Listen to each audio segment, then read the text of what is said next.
Baruch Yahweh Elohim. Blessed is he who comes in the name of Yah. Happy Sabbath. Shabbat Shalom. This morning, we would like to look at the prophetic sequel in Little Egypt. The prophetic sequel in Little Egypt. That's our topic today. Now, most of you will recall that way back in August 21st, 2017, there was a total eclipse in America that stretched all the way from Oregon to the Carolinas. That's 7 years ago, and left an indelible mark, whether that's psychological or otherwise, in the minds of the people. Because we knew then that 7 years from then, there would be another eclipse in 2024. And that eclipse is scheduled for the 8th of April, 2024. And I'm intrigued by this eclipse. And the reason being that the first eclipse left a mark. And the second eclipse will travel the other way and leave a huge X across America.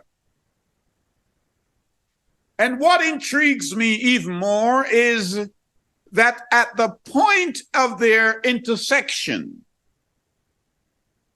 it's in Illinois, in a town called Carbondale. And within that is a little town called Little Egypt.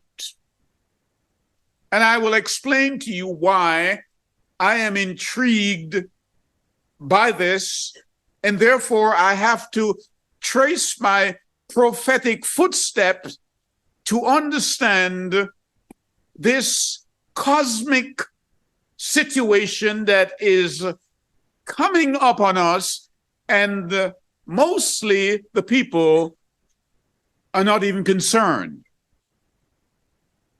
So as I said, the place where this is going to take place is called Carbondale. Now, as one who worked previously as an apprentice in an engineering steelmaking company, British Steel, I have an understanding of carbon because we needed carbon to make steel. But when I look at it from a scientific, prophetic point of view, I see that carbon as an atomic number. Carbon as an atomic number. That number is 6. And carbon has 6 protons, 6 neutrons, and 6 electrons. And as I look at this prophetic situation, all I am seeing here in Carbondale, in the town of Little Egypt, is 666. And we look at Revelation chapter 13 and verse 18, and we are told that this requires wisdom because it is the number of a man, and the number of that man is 666. And this is happening in Carbondale, Little Egypt. And I am wondering what it is that Yah wants to say to us next year in this little town. Now, how did it get this name, Little Egypt?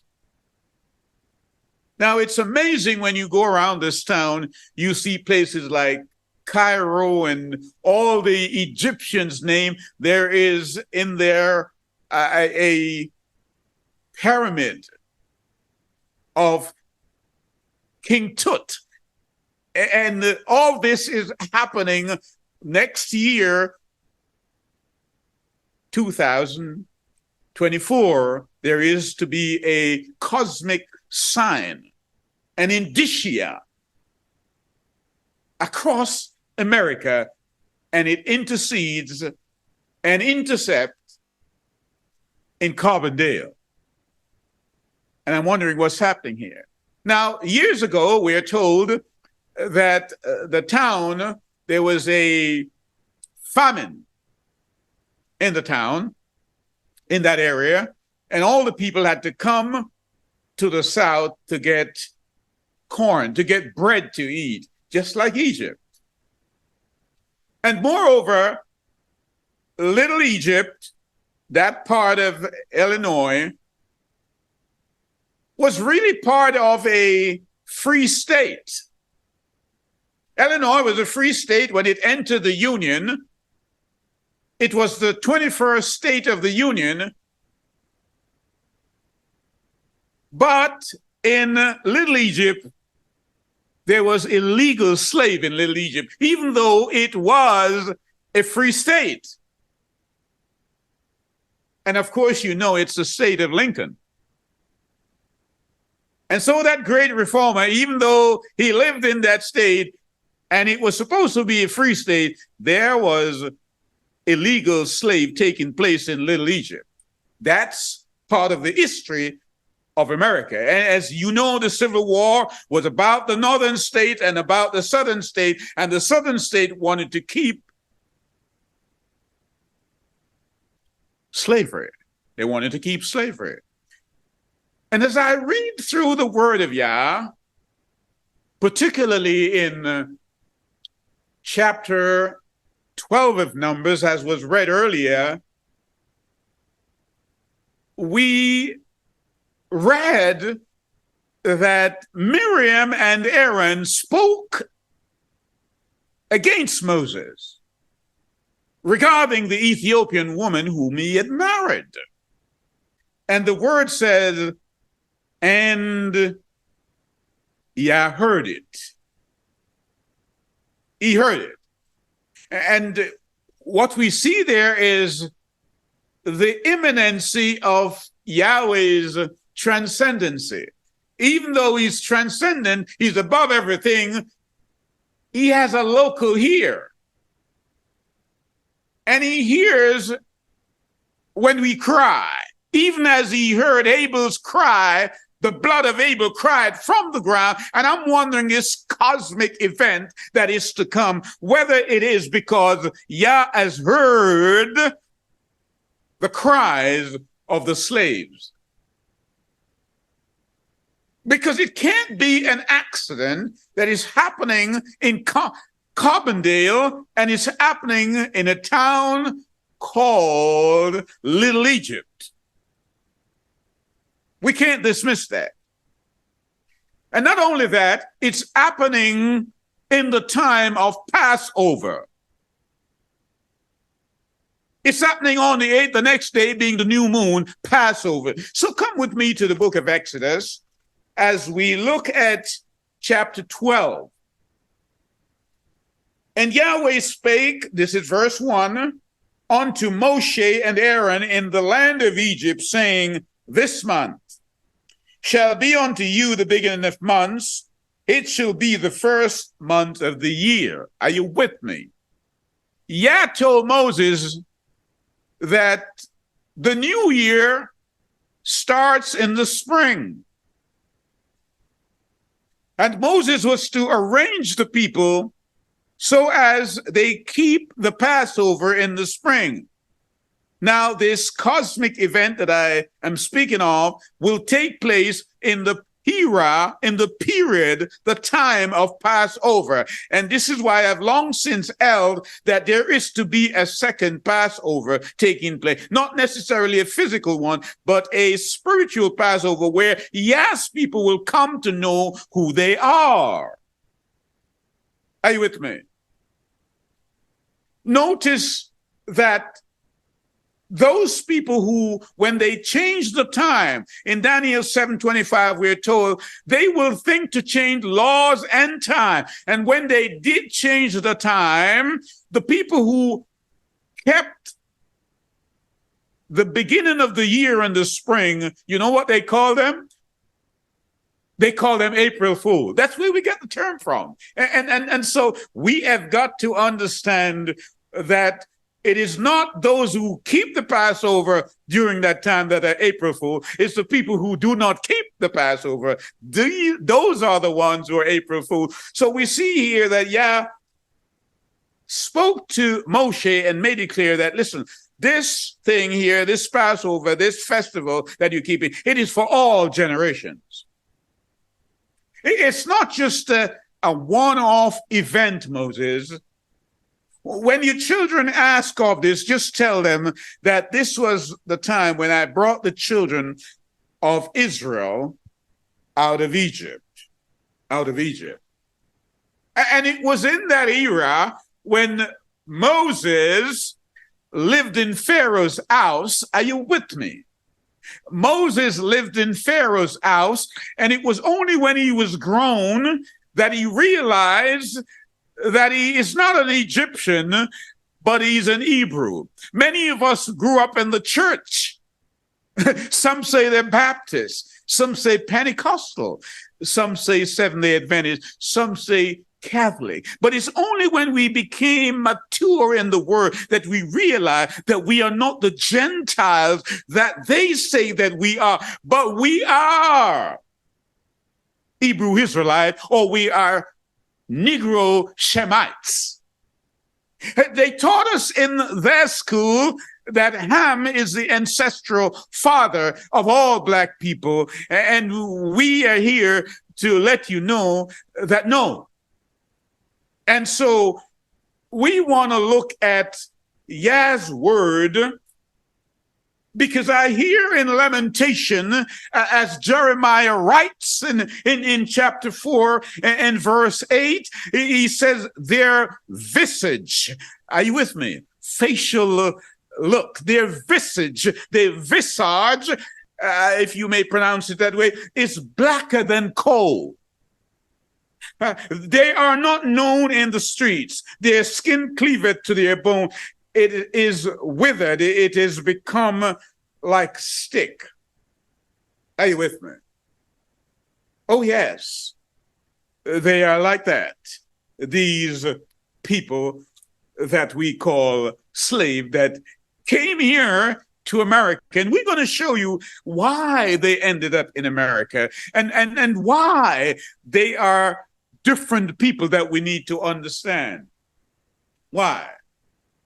The word tells us that when Yeshua spoke of the destruction of Jerusalem, that when you see Jerusalem surrounded by troops, those in Judea must flee. They must flee. And the Jews then heeded his warning and they fled to Africa. Are you with me? They fled to Africa. And I'm talking about Africa inclusive of Israel. Now they call it the Middle East, but that's a political term. We're talking about North Africa.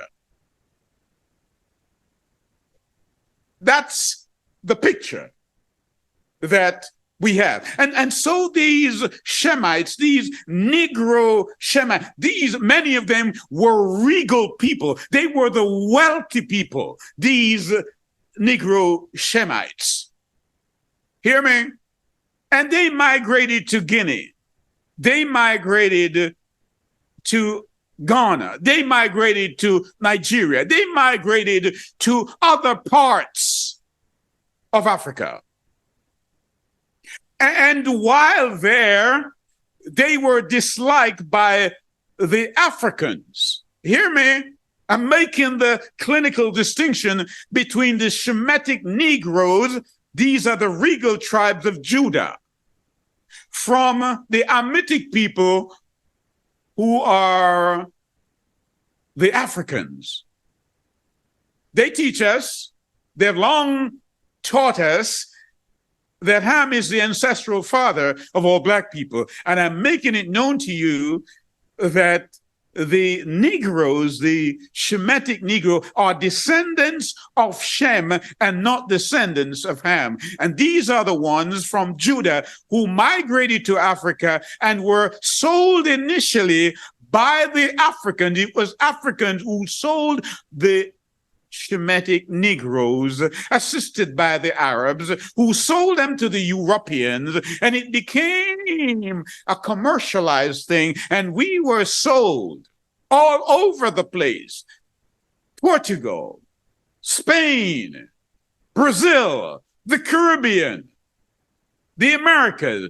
That's our history that's in the Word.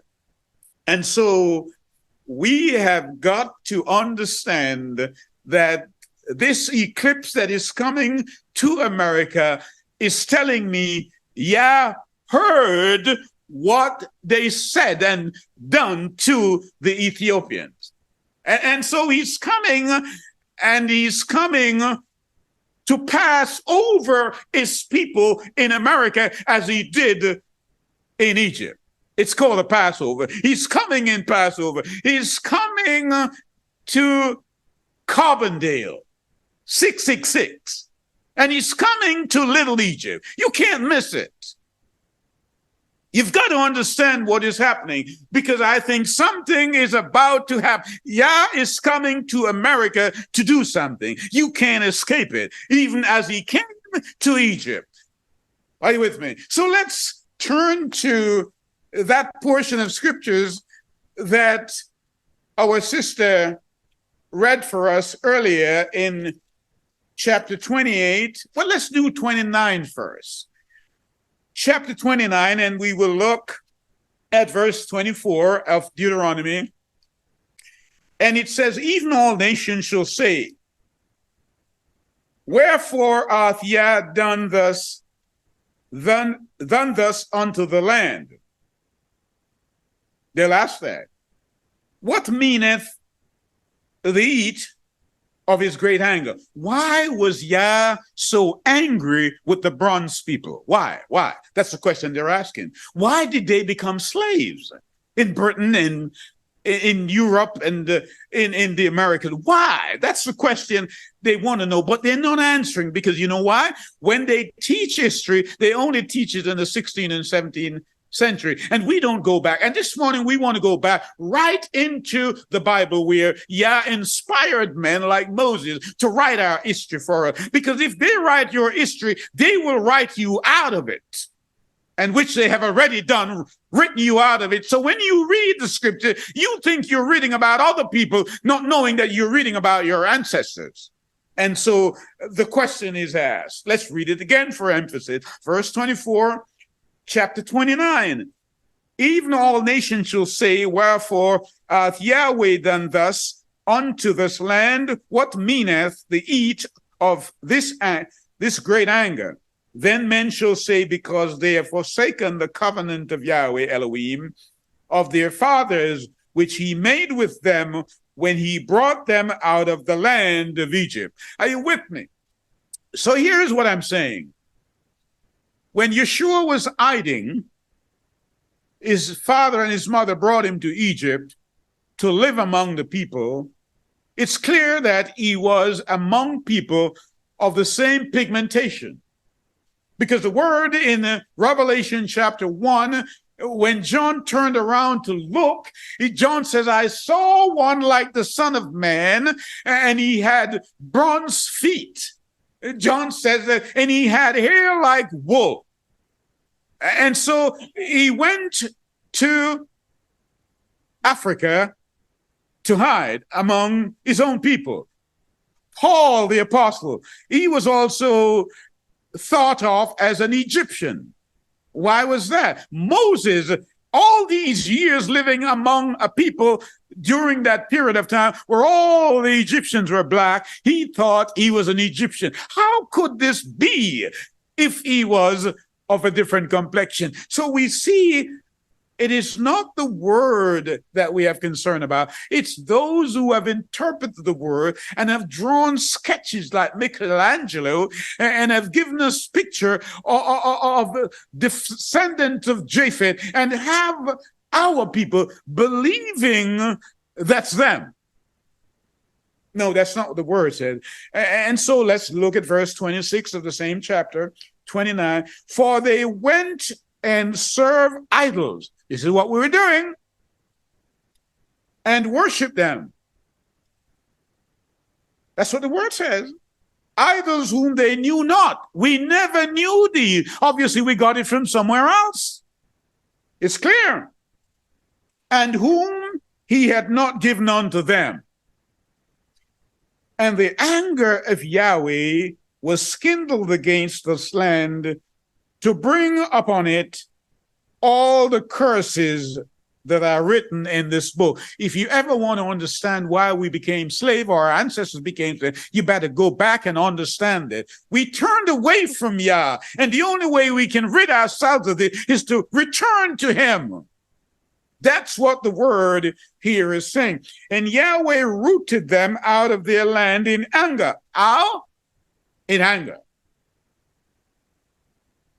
That's what the word said. And in wrath and in great indignation, and cast them into another land as it is this day. He cast them out. Are you with me? And he allowed them to become slaves.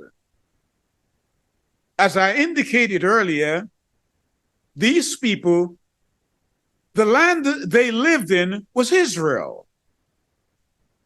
And they migrated to Africa.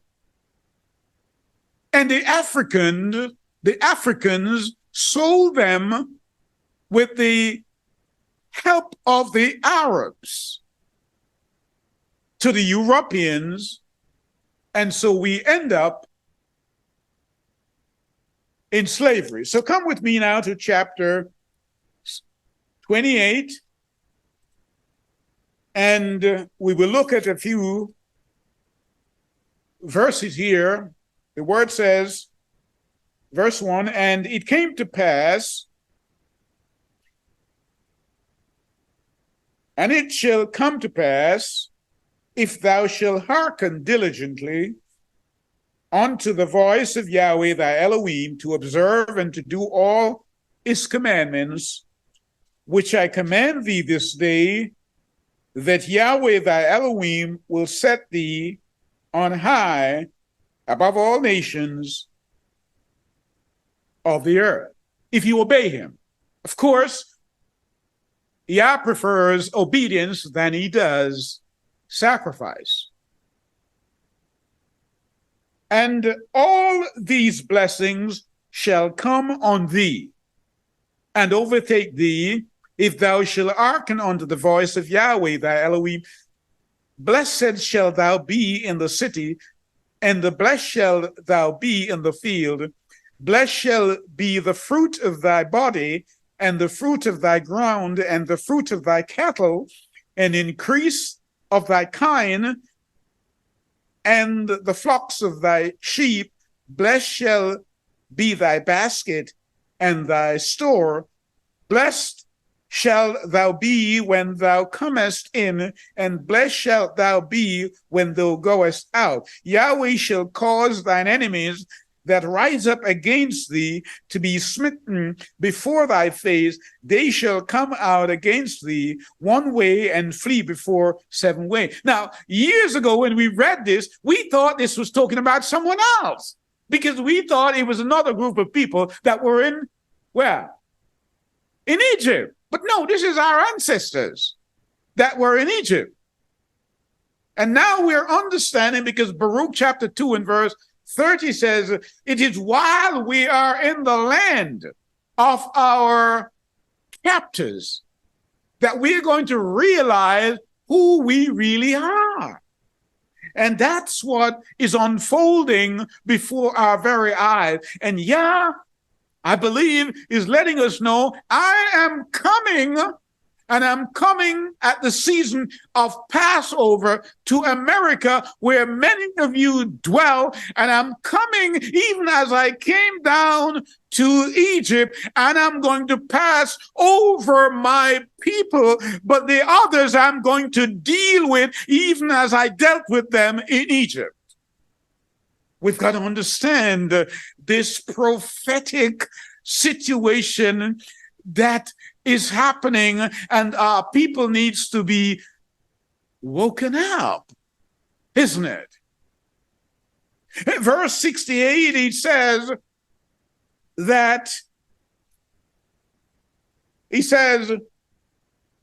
and Yahweh shall bring thee. He says, if you don't do what I ask you to do, and you don't stop worshiping those idols that you've been worshiping, he says, I will bring you into Egypt again with ships, by the way whereof I spake unto thee, thou shalt see it no more again, and there ye shall be sold unto your enemies for bondmen and bondwomen, and no man shall buy you. Did you get that? Let's look at the text and exegete the text. Yah says, I'm angry with you because you have turned away from me. The customs you have, they're not mine. Lo me. Are you with me? But you have followed in the wrong path. And I'm angry with you. And as a consequence, you have rejected the blessing that I've given to you. And therefore, I will take you back on ships. Where? To Egypt. Now, you got to understand something here. The first thing you want to ask yourself is, which other group of people came into slavery by way of ships, if not our own people? Secondly, you notice that he's not talking about ancient Egypt. The word here, Egypt, means bondage, the house of bondage. That's what he's talking about. It's symbolic of Egypt. That's what he's saying. I will take you by ship. And if you know your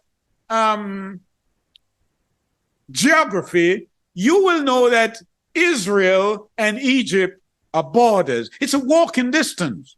So they wouldn't need ship to go to Egypt. They could walk. So he's not talking about ancient Egypt. He's talking about the Egypt of Europe and the Egypt of America, these houses of bondage. And that's what we would like to continue looking at, so that we may glean a better understanding. So you better come with me to the book of Malachim. I left Malachim, that's 1 Kings chapter 10, and we will look at verse 22, reading on. For the king. For who? The king at sea, a navy of Tarshish, speaking of Solomon here, with the navy of Aram. Once in 3 years came the navy of Tarshish, bringing gold and silver and ivory and apes and peacocks. So King Solomon exceeded all the kings of the earth for riches, for wisdom, and all the earth sought to Solomon to hear his wisdom, which Yah had put in his heart, and they brought every man his present vessels of silver, and vessels of gold, and garments, and armor, and spices, horses, and mules, a rate year by year. Understand what's happening here. The word here is letting us know that Solomon would send his navy to a particular place. That one leg of the journey would be 1.5 years. And he would bring back all those resources, gold and peacocks. And that's what made Solomon the rich man that the Bible presents him as.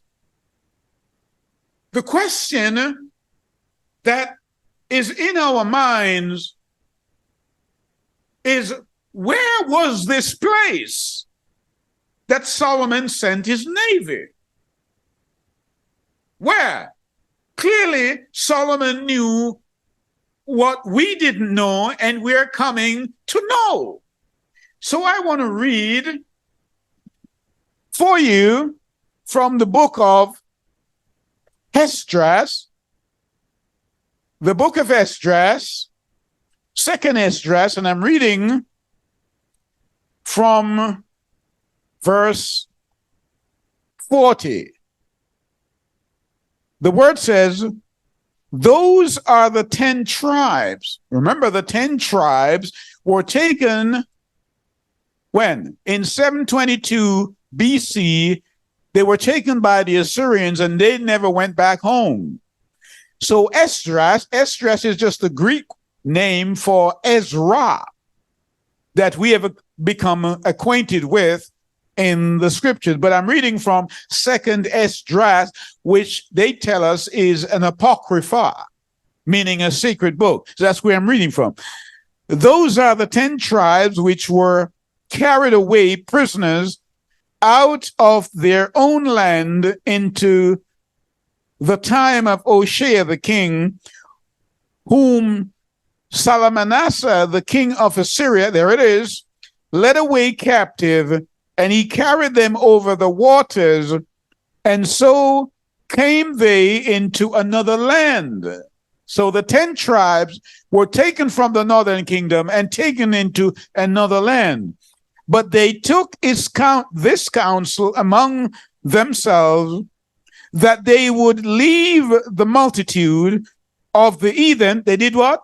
They left the multitude of the heathens, because they're not used to this, and go forth into a further country where never mankind dwell.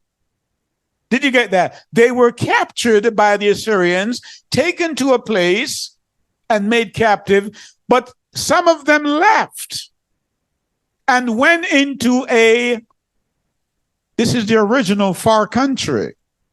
They went into another place where it says, where never mankind dwelt, that they might there keep the statutes which they never kept in their own land. They want to keep the commandment of Yah now. And they entered into Euphrates by the narrow passages of the river. For the Most High then showed signs for them, and held still the flood till they were passed over. Did you get what I'm saying? The word says that they crossed over the Euphrates. The term or the figure of speech, Euphrates, simply means you cross over from one side to the next, exactly what Abraham did. And after Abraham crossed over, Abraham was called a Hebrew. Abraham was not an Israelite, but he was an Hebrew. This is exactly what these group of people did. And it says, for through that country, there was a great way to go, namely a year. It says, let me read it again. For through that country, there was great way to go, namely of a year and a half. That's what we just read in 1 Kings. A year and a half. The same region is called Aseret. That's Arsaret.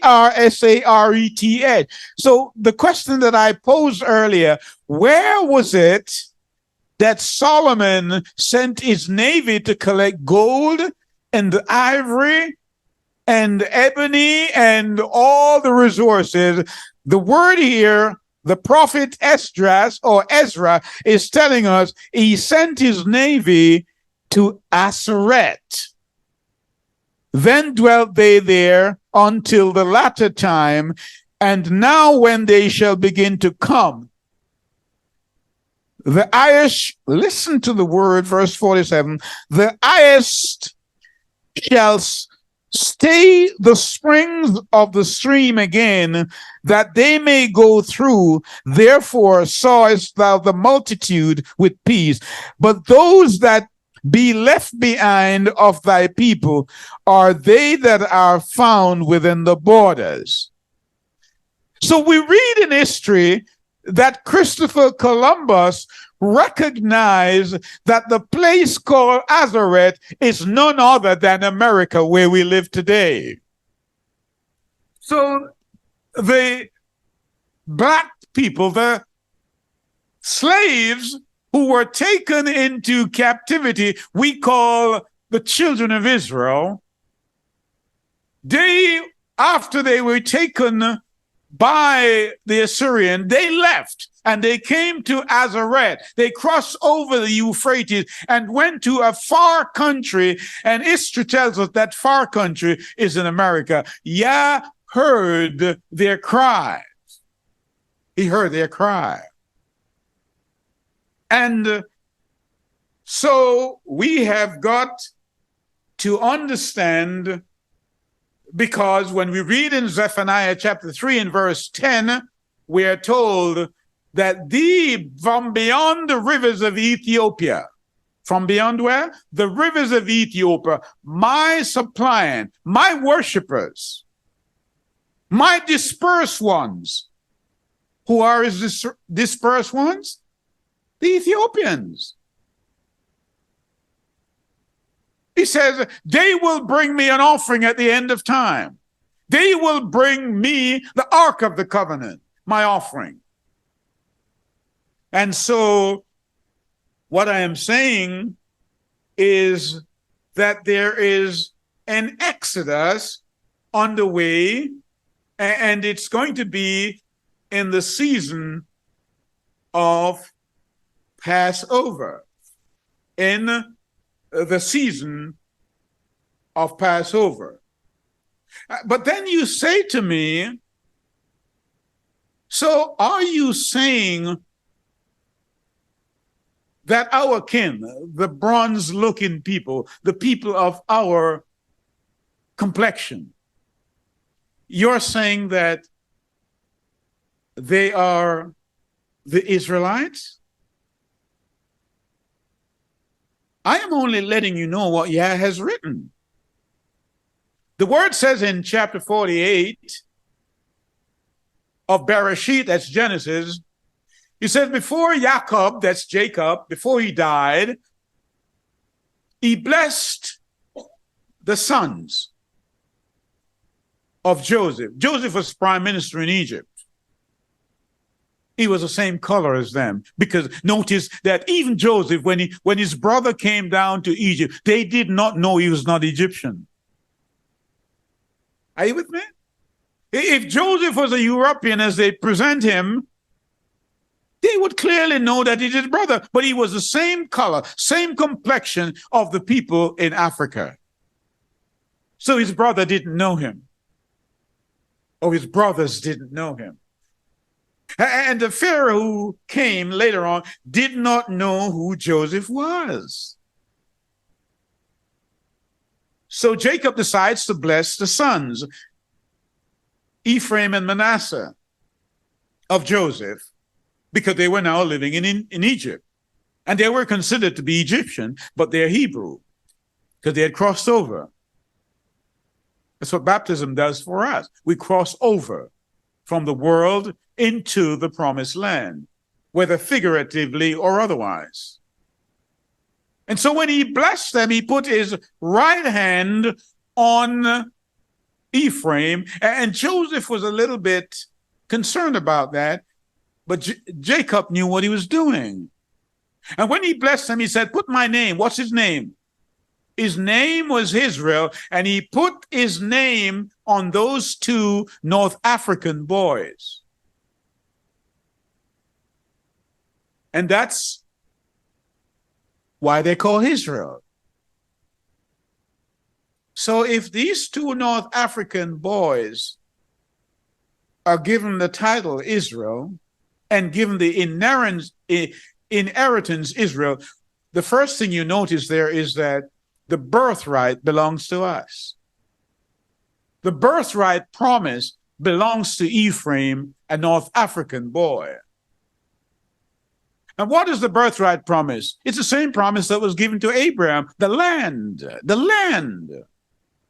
of Israel belongs to Ephraim, who was born in Africa. And so when we watch the debate on TV as to who the land belongs to, let's open our minds before we open our mouths. And better still, open the word of Yah before you open your mouth. Because Yah doesn't make mistakes and he doesn't play dice. So he wants you to know exactly who the land belongs to and who has claim of it. So come with me to Bereshit. You know it well, but we will rehearse it and recite it. Genesis chapter 10. Genesis chapter 10. And we're going to read from verse 1, because we well know that after the flood that we spoke about last week, the family of Noah and his 3 sons were given the responsibility to repeople the earth. So Moses here, who had dictation from Yah on Mount Sinai, is letting us know. Are you with me? Moses came about some 2,000 years after the earth was whole. And so Yah had to bring him up to speed because he had missed 2,000 years of history. So Yah is letting him know exactly what happened in the early times before he came into being. So in chapter 10 of Bereshit, reading from verse 1, the word says, now these are the generations of the sons of Noah, Shem, Ham, and Japheth, or in your English, Japheth. And unto them were sons born after the flood. The son, and he begins to nail it down, right? He's making the distinction now. He's dealing with Japheth first. He says the sons of Japheth, Gomer and Magog and Madai and Javan and Tubal and Meshach and Tiras, and the sons of Gomer, Ashkenaz and Riphath and Togarmah. And the sons of Javan, Elisha and Tarshish, Kittim and Dodanim. Then he concludes, by these, all of these inclusively, collectively, were the eyes of the Gentiles divided in their lands, everyone after his tongue, after their families in their nation. Let me say it another way. Moses says, he's writing now what Yah tells him to write. He says, the Ashkenazis, which represents over 90% of the people claiming to be Jews today in Israel, he says they belong to the land of the Gentiles. Wait. Elder, you've carried me thus far. No, I'm not saying. I'm simply presenting to you what Moses wrote. It says Ashkenazi belongs to the Gentiles. And most of these people have their origin in Turkey, Caucasus, ended up in the Black Sea area of Russia and Ukraine and all those people. He says they're Caucasians. They're Caucasians.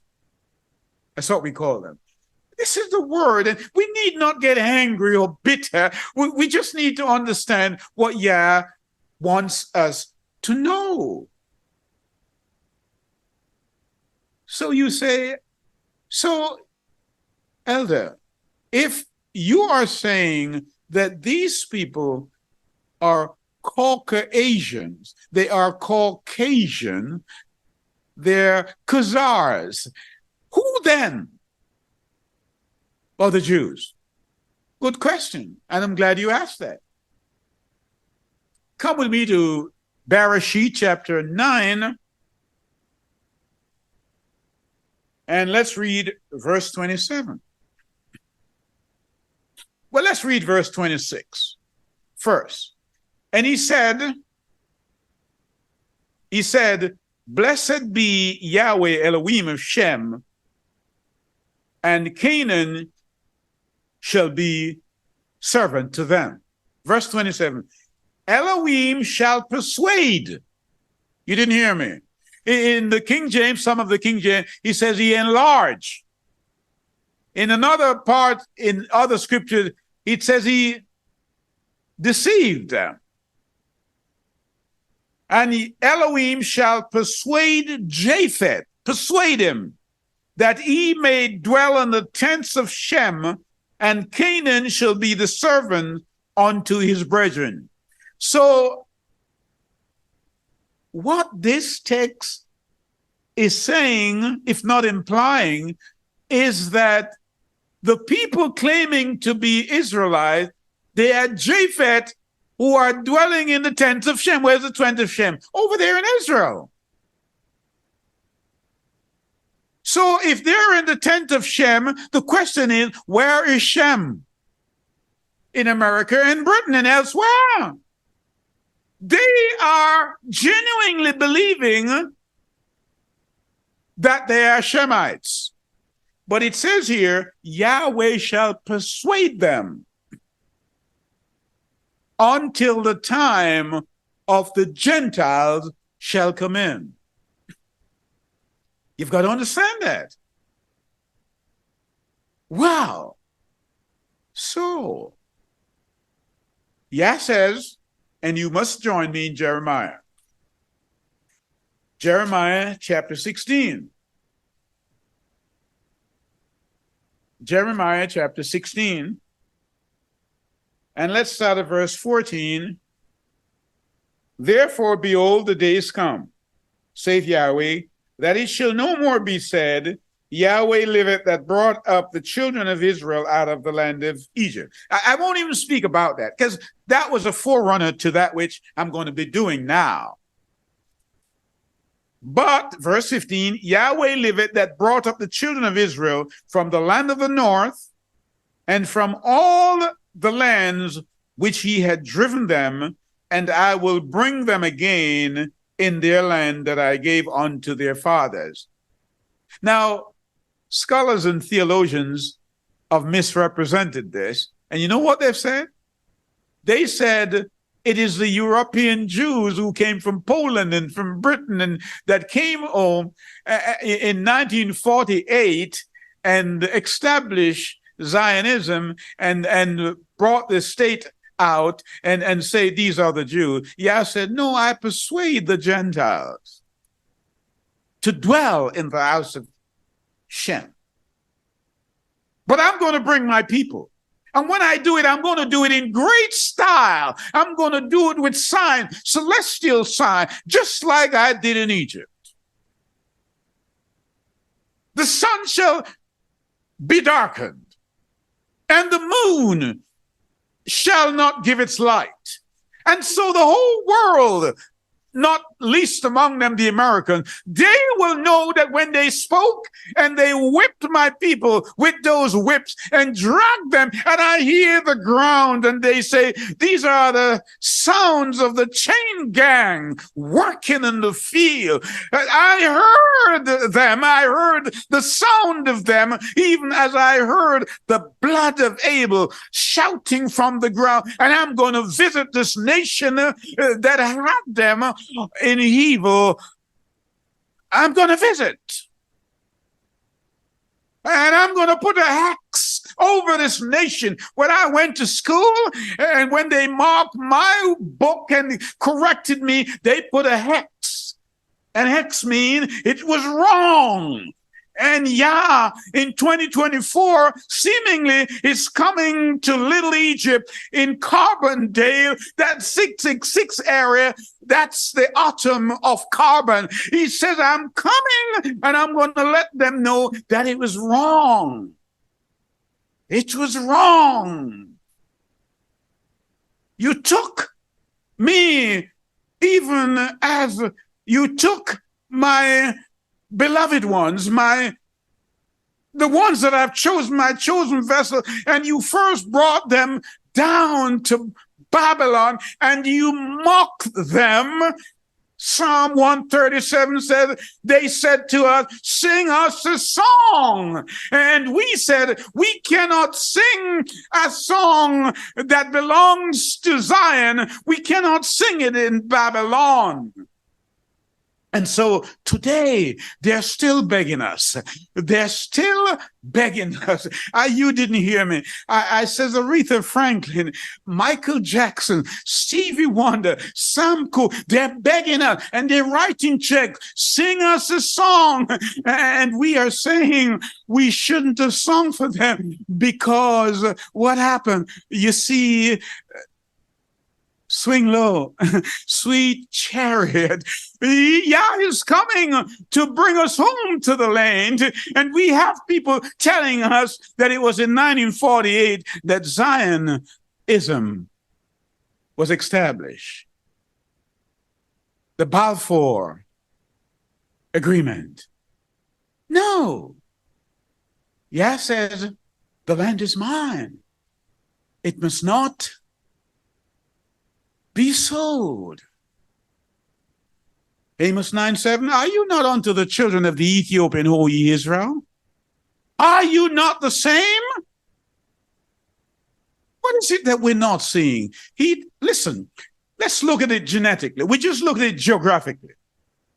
Let's look at it genetically. Because the evidence is overwhelming. As we said this morning in Sabbath school, it is compelling. It is compelling. Yah took the sons of Joseph, and Jacob, that's the land of Judah, blessed them and said, my name is on them. The birthright land belongs to them. So, for argument's sake, let's reason together. Let's assume Joseph was of a different complexion than the black woman in Egypt that he married. Let's assume that. Because we know genetically that black skin is dominant. And the lesser skin is recessive. And you can get the recessive from the dominant, but not the dominant from the recessive.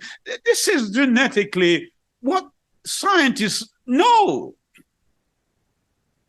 So I'm saying, even if Joseph was of a different complexion because of the dominance in the melanin content, the child, the two-boy, would still have been black. You don't need a degree in biology to know that, or in genetics. It's simple. And so we are reading the scriptures as if we don't know what it says. Job says, my skin is black. Job? Yeah. Queen of Sheba, I am black and I am comely. Oh, daughters of Jerusalem. I mean, it's there. Zephaniah tells you, my daddy name is Cushi. And I'm related to Hezekiah. That's the tribe of Judah, David's line. And Yah said, when he comes back, he's going to establish what? The throne, the kingdom of David, the throne of David. That's our ancestors. And guess what? They knew who we are, but we didn't know who we are. They were quick to change our names. Oh, yes. And they called us Smith and Green and Brown. They were playing with colors. Are you with me? But they did not know they were playing with the color of Joseph's coat. Because Joseph's coat, it encapsulates all the people that are Israel. You better come with me to the book of Romans because, Yah has so much to teach us if only we would want to learn. Romans chapter 11. Listen to me. This is Paul. Shall I call him Shaul? Rabbi Shaul. He was struck down, as you know, on Damascus Road, according to Acts chapter 9. He was on his way to Syria to beat up some people and put them in prison. And that light, you didn't hear me. I said that light shone. It's that kind of light that is going to be in the skies in 2024 at Passover. It intrigues me because it's happening at this time. But the word says here, Paul is writing now, and they mistaken Paul for an Egyptian. He says, I say then, hath Yahweh cast away his people? He's asking the question. Because some of us think we've been cast away. We've been in America so long, and we still carry those Ketanine whip marks, if not on our skin, certainly in our minds. You know how they put our ancestors behind pickup trucks and they drag them and they lynch them. Are you with me? And they killed them and they whipped them and they couldn't get justice because there was no justice. It's just injustice. And they couldn't get any right. And even when they were free, they were still in bondage. That's the kind of people. And we thought we were finished, but Paul said, do you think that Yah has cast away his people? If you think the question is rhetorical, Paul answers it, by no means, for I am also an Israelite. If Paul is an Israelite, Paul came through the lineage of Ephraim. Hear me? He did. Must have.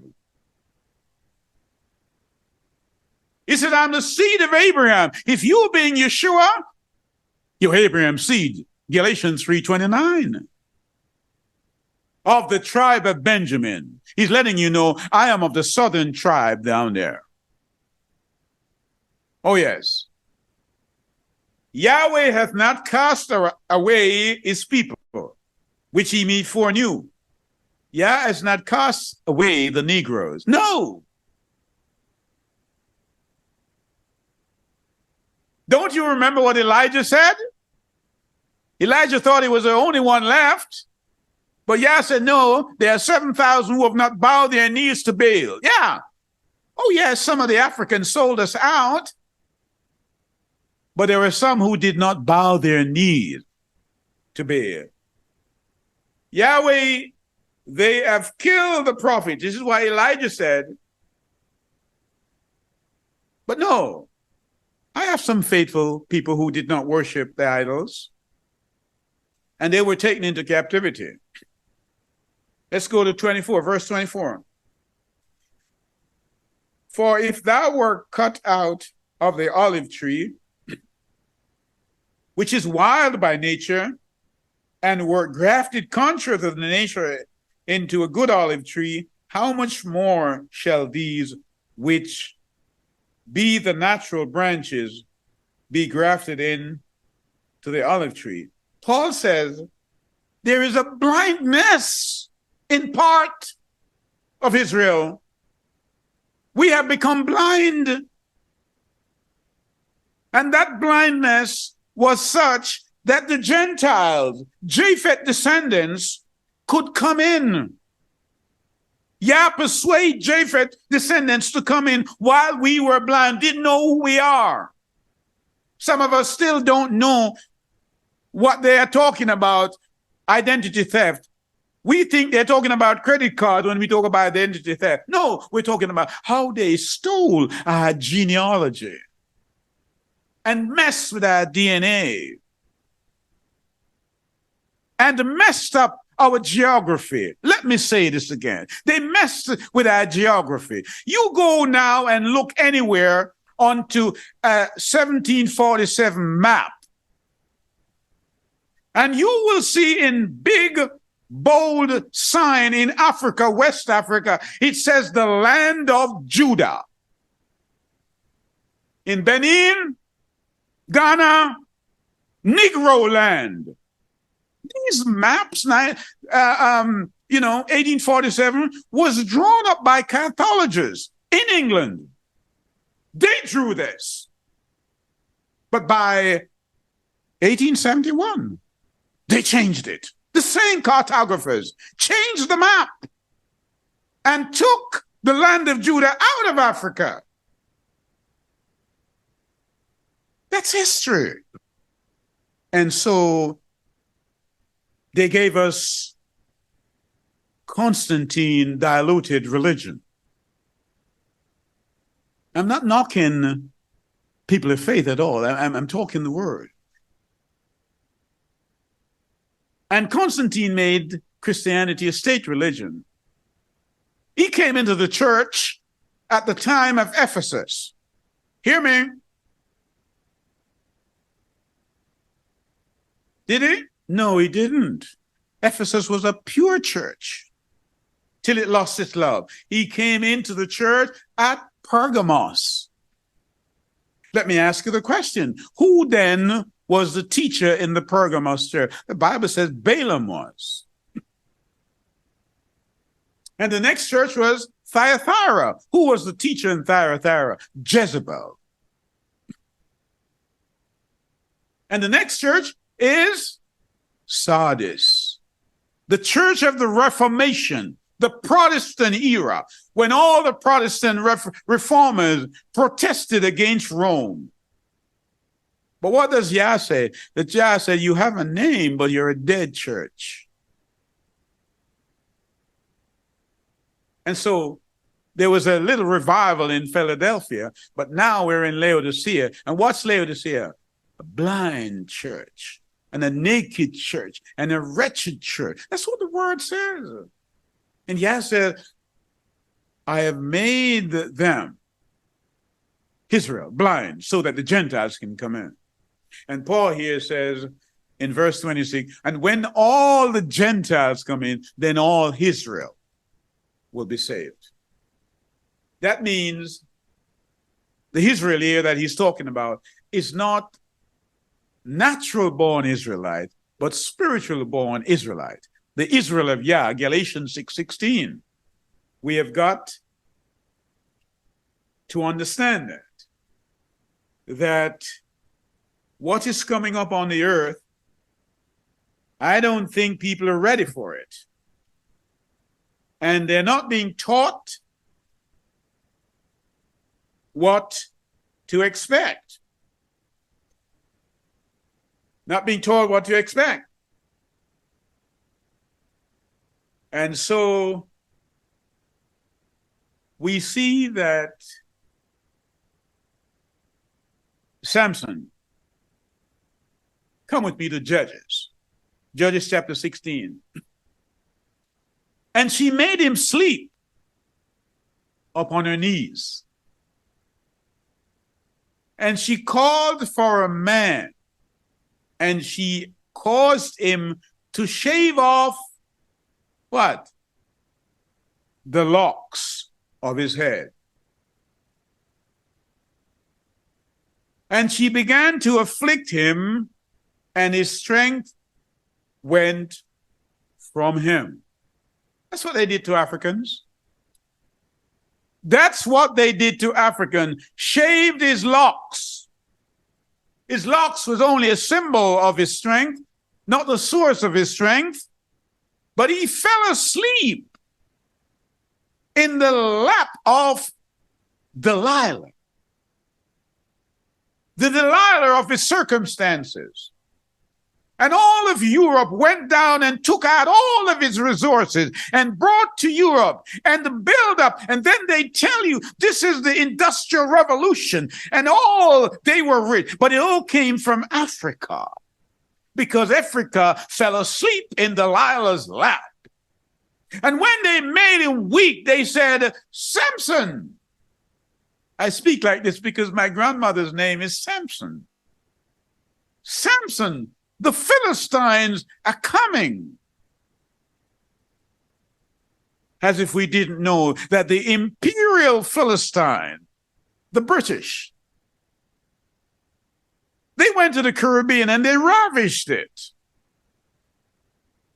They went to India and they ravaged it. They said Britannia always ruled the waves.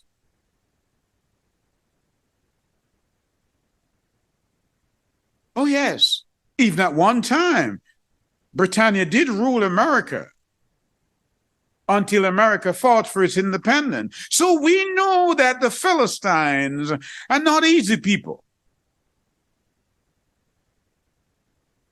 But we, because Yah had blessed us with resources and strength and intellect, all the Greek philosophers, or most of them, you know where they studied, where they got information from? Africa. Imhotep, the first doctor. But they said, it's who? Hippocrates. Hypocrisy. That's what they said. They didn't want to give us credit because they had made us weak. That's the word. And so Samson now recognized in his strength and that he was always able to fend the people off. He got up now, but he did not know that the spirit, the Ruach, had left him, says chapter 16 and verse 20. He's no longer able to pick up the gates of Gaza and take them away. And everybody is asking, why are the black people been in slavery for so long? When will they get up? Samson, get up. Get up.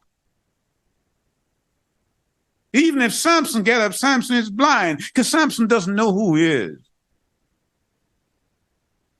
All he's good for now is grinding corn and picking cotton. Get up, Samson.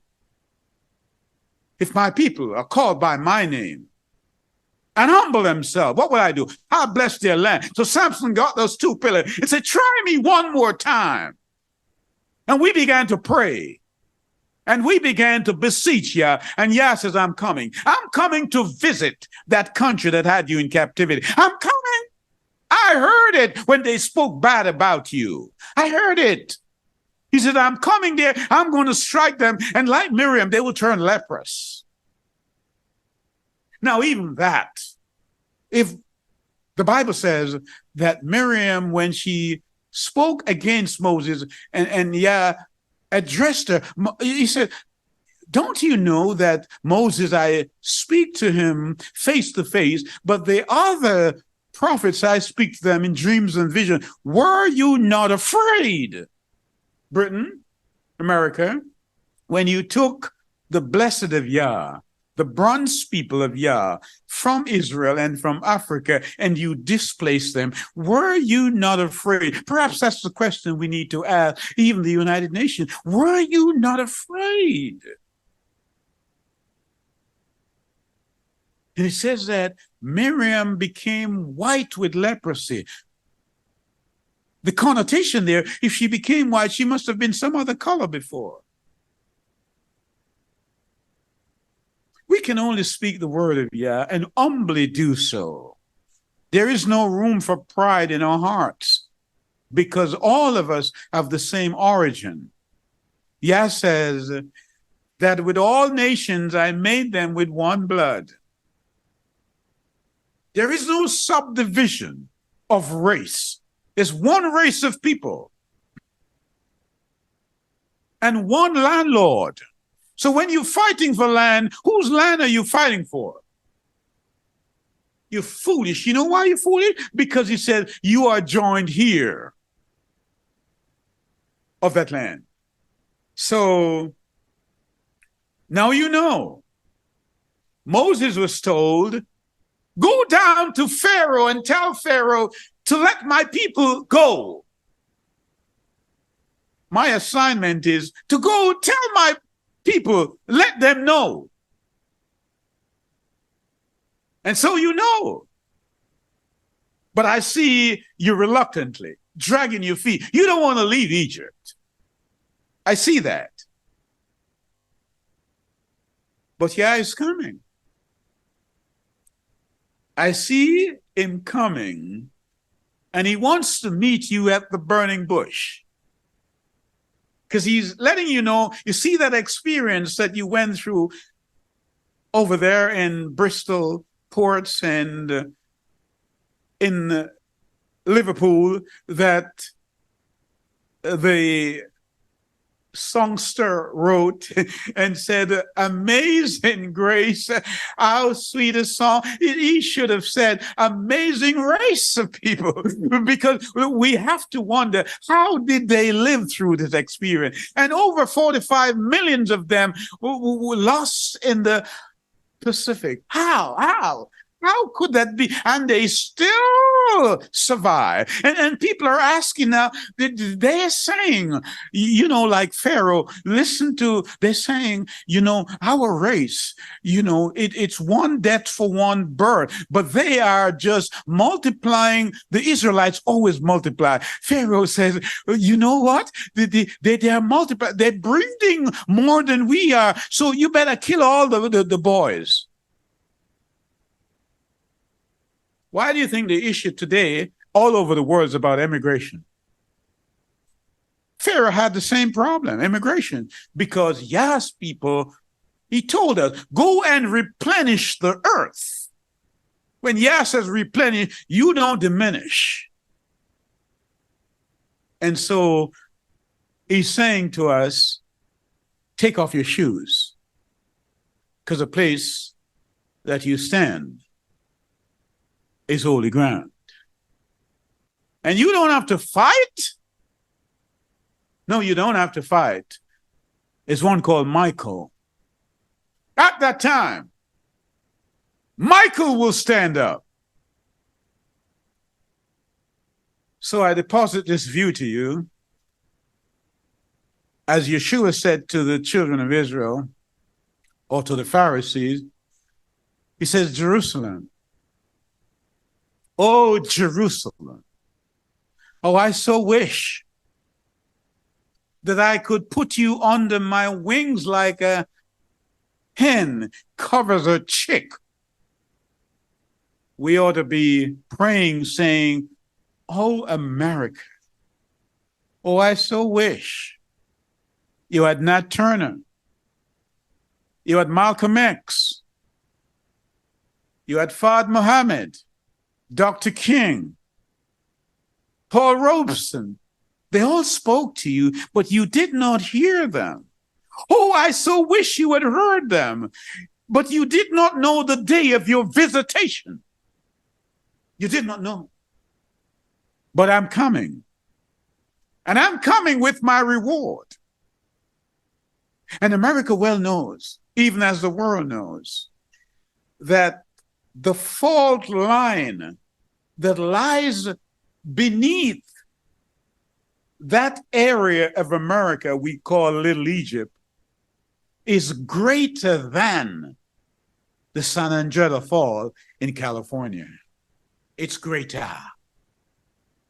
So if Yah was to remove one of those tectonic plates, it was only a few weeks ago that Yah shook the Caribbean, and people were petrified. And he says, before I come, there will be earthquakes in diverse places, wars and rumors of the wars, brothers against brothers and sisters against sisters. I'm coming. And so the thing for us to know is that it is inescapable. Yah is coming.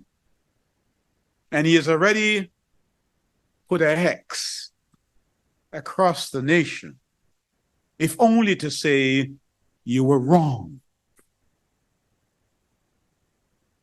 You kept my people in captivity. You kept my Negro Judites and Israelite people from Africa and from Israel in captivity.